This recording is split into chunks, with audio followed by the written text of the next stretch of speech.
This is one of the Japanese paper balloons, identified by the code name Paper. The unit carries up to 4 10-pound incendiaries and a central payload of about 60 pounds of incendiaries or anti-personnel HE bombs to drop on the west coast of the United States and Canada. It is then supposed to destroy itself. Several defective units, however, have come to Earth at various locations. Some of these have been recovered, sufficiently complete for detailed analysis and investigation. Back plots from available data indicate that the balloons are released in Japan, probably from the Nagoya district, at about 30,000 feet under prevailing wind conditions reaching velocities of about 100 miles per hour. It takes approximately 4 days to make the crossing during the winter months, when wind velocities are highest. During the rest of the year, velocities drop so greatly that a successful balloon crossing would be rare. These units have been found in areas ranging from Alaska all the way south to the Mexican border.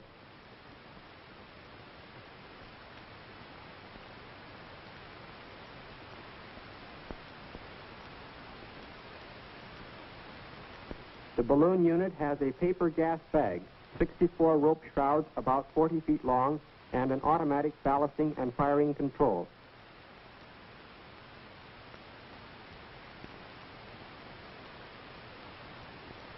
The ballast consists of sand in paper bags. The payload is usually made up of incendiaries and possibly one or more anti-personnel HE bombs.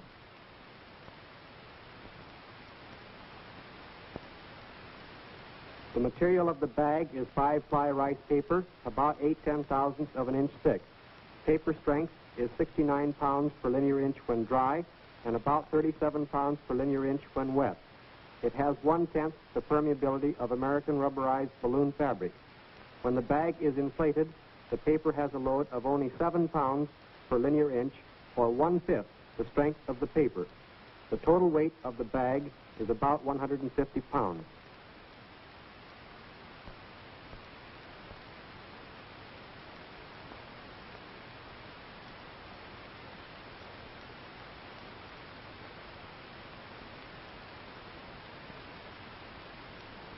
The bag is 33 feet in diameter and holds 17,500 cubic feet of hydrogen gas.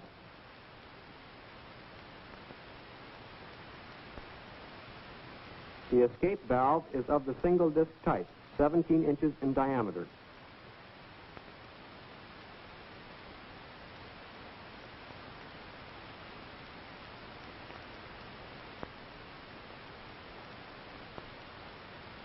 It is made of pressed steel and has a rubber gasket for a seal.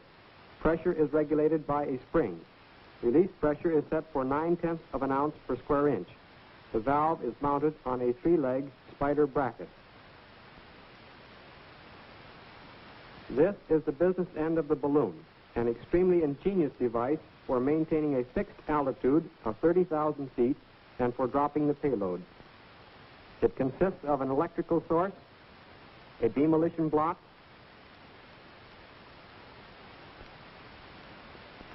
a box containing 4 aneroids,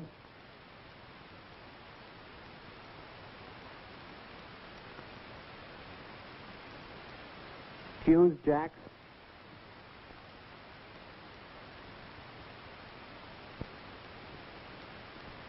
switches, blowout plugs which support the bags used for ballast,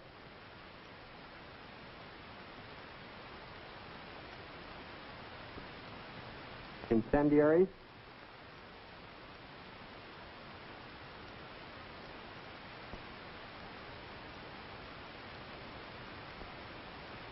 and a central payload.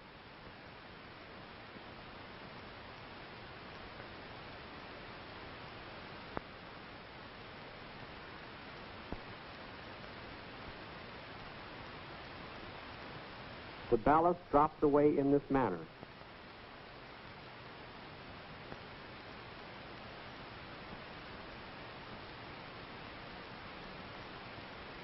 Sandbags, incendiaries, and central payload are suspended by means of T-hooks which fit between the blowout plugs.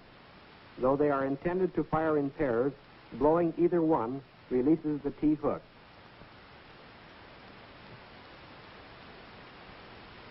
Let's take this ballasting control mechanism apart and see how it's made up.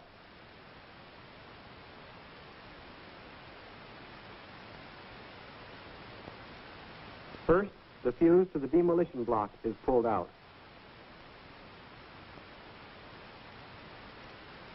Then the plug from the battery to the aneroid is disconnected.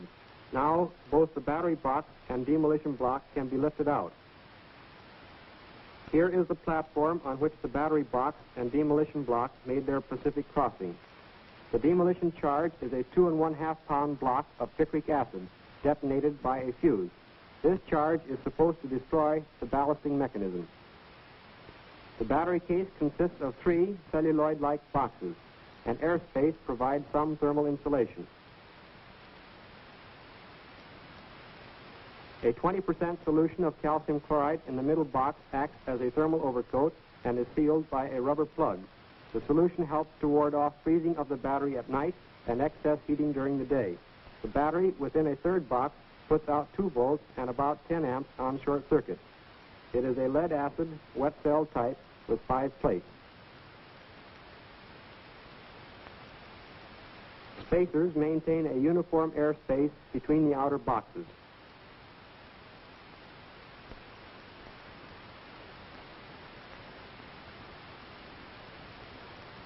The aneroid plate is now taken out. These are the aneroid barometers. The master aneroid is in the center of the board. The 4 aneroids are connected to the battery by wire leads. This aneroid is set for about 27,000 feet. The setting can be adjusted by turning this screw.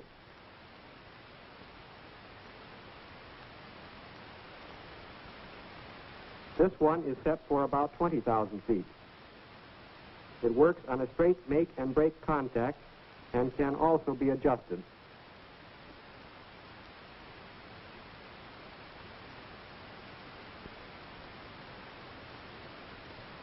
This one is set for between 13,000 and 20,000 feet and controls only the payload.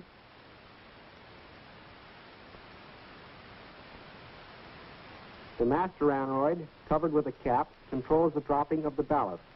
Unlike the other 3, it does not close the circuit at a fixed altitude, but only when a preset pressure decrease occurs.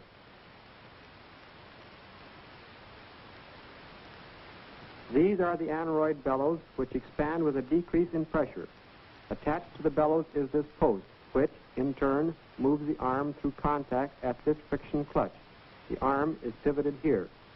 When the post rises, the arm is raised, and the contact is opened.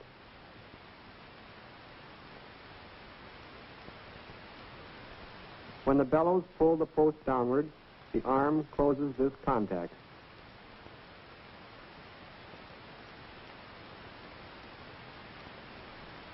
Some of the units are different in that all aneroids are covered instead of just the master aneroid, as on the board to the left, as a further protection against weather, no doubt. In addition, some covers have a triangle painted on them.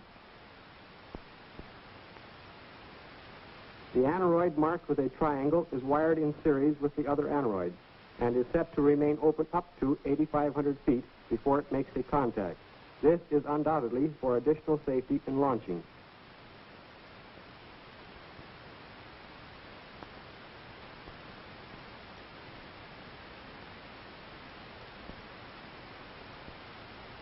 The difference is easily detected because the contact rod is above the contact loop. When the balloon is launched in Japan, this plug is pulled, igniting the long launching fuse, which takes about 55 minutes to burn through to the first jack plugs. During this time, the balloon ascends rapidly until it reaches 30,000 feet, its operating altitude, and starts eastward. When the fuse burns out, this jack plug blows, closing switches and arming the number 1 ballasting plug.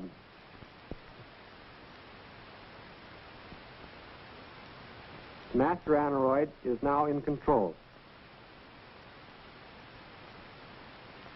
As the balloon loses some of its lift, say on the second night out, and descends, the master aneroid establishes electrical contact when the balloon has dropped about 2,700 feet.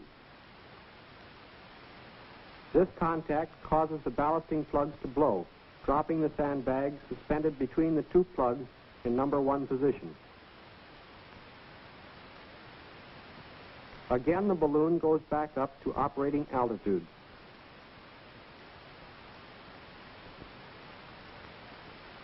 Here is a chart of the electrical and fuse circuits. This is the battery.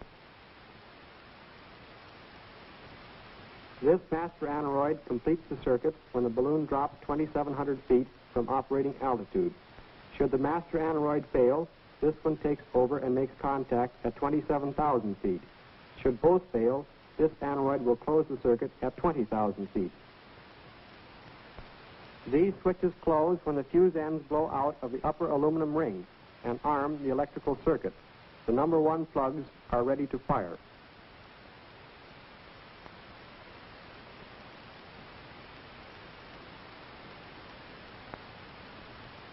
When the balloon is launched, all circuits remain open until this launching fuse, burning at 102 seconds per foot, burns through and arms the number 1 switch. This allows the balloon 55 minutes to reach operating altitude.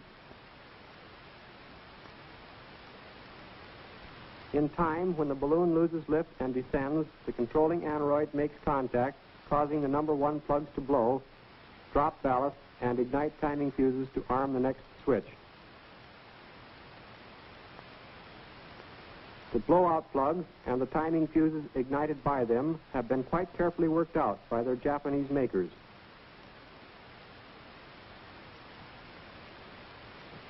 The blowout plug, shown here in cutaway section, consists of a chamber for the powder which blows the plug from the ring. This is connected by a small hole to the squib chamber.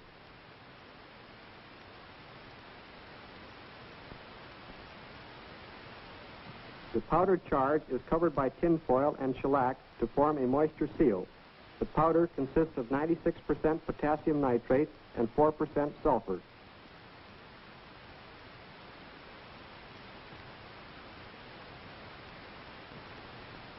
The squibs function on the same principle as American squibs, but are much more complicated in construction. The flame from the squib passes through the small connecting hole. Thus the powder burns relatively slowly from the center to the outside. The plugs are eased out, and the rocking of the ballast unit is minimized.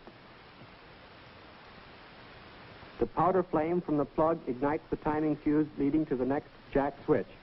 The brass fuse connections are vented for escape of gases. These vents are also moisture sealed. These fuses burn at the rate of 70 seconds per foot and require 2 1/4 minutes to burn through. This allows the balloon time to rise above operating altitude. The fuse finally ignites the powder charge in this chamber of the jack switch connection.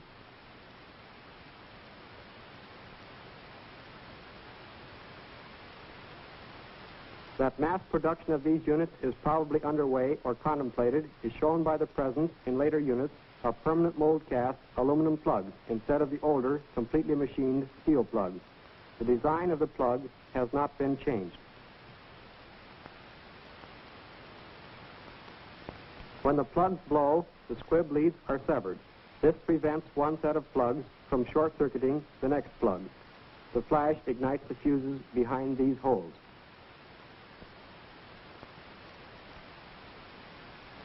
From the number 1 plugs, the fuses burn to the number 2 jack switches on the opposite side of the ring.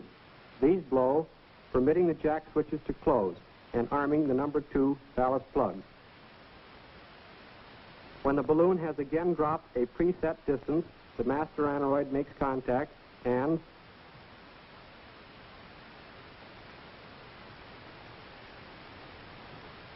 the number 2 plugs blow. The released ballast permits the balloon to rise again to operating altitude.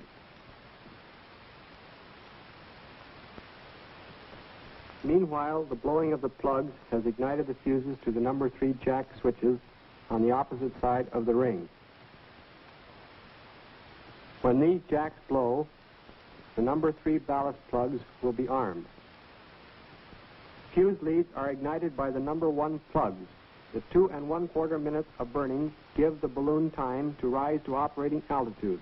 The number 2 switch closes and arms the number 2 plugs.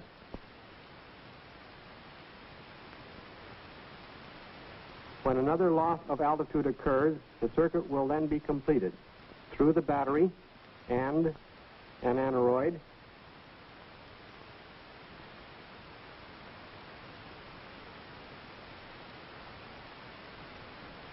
blowing the number 2 plugs, and again igniting timing fuses.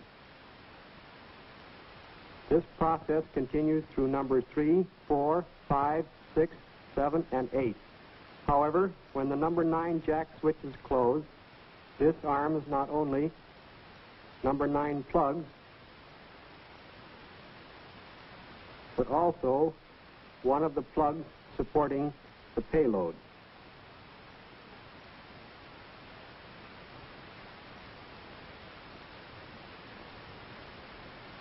Should any pair of fuses between 9 and 36 fail to perform, no ballast can be dropped and the balloon will descend.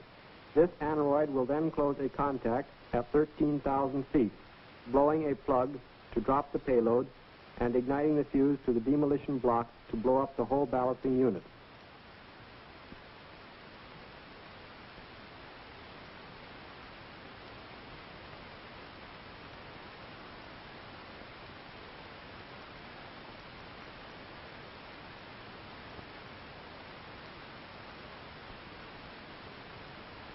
The payload is fastened to this T-hook and suspended from these 2 blowout plugs in the bottom center of the ballasting ring.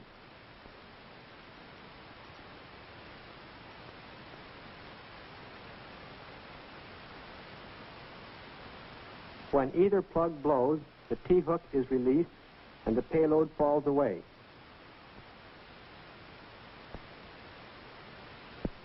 The blowing of the payload plug in the number 9 circuit also ignites the fuse leading to the demolition block.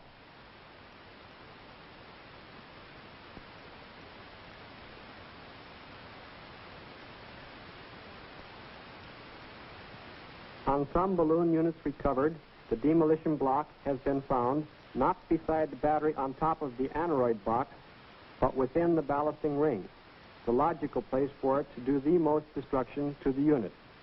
This region is also a good location in which to look for booby traps.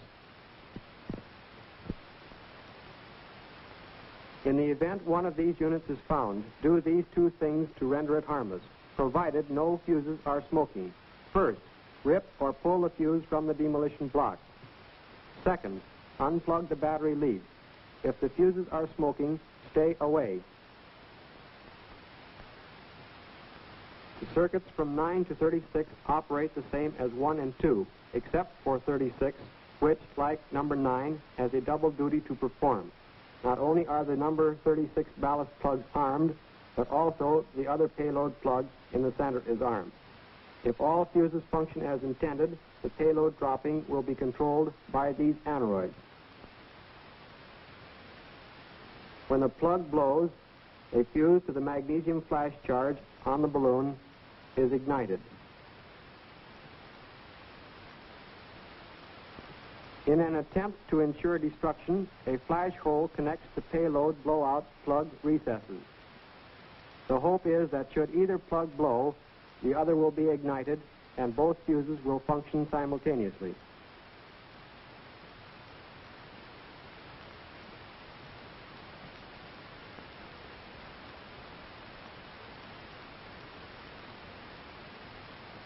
This is the 4th day out, and as the last sandbag is dropped, only the payload remains. Presumably, the lighter-than-air invader is now over our coast. The first incendiary is dropped.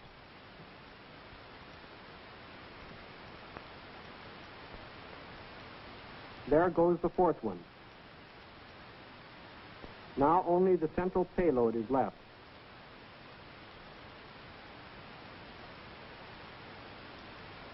Note that it is suspended from the usual T by means of an S hook. The payload is dropped, and the fuse is burning to the demolition block, which will destroy the ballast control unit. At the same time, the fuse leading to magnesium flare is burning. Freed of the weight of the ballast control unit, the bag sails up to higher altitudes, where the magnesium flare will ignite the highly inflammable hydrogen. Such are the facts about this ingenious menace. It may come over in larger and larger numbers. Its makeup may change. It may be larger and more destructive than at present. It can be detected by radar or reported by ship and aircraft lookouts. Defensive measures by all services are in operation to meet this menace.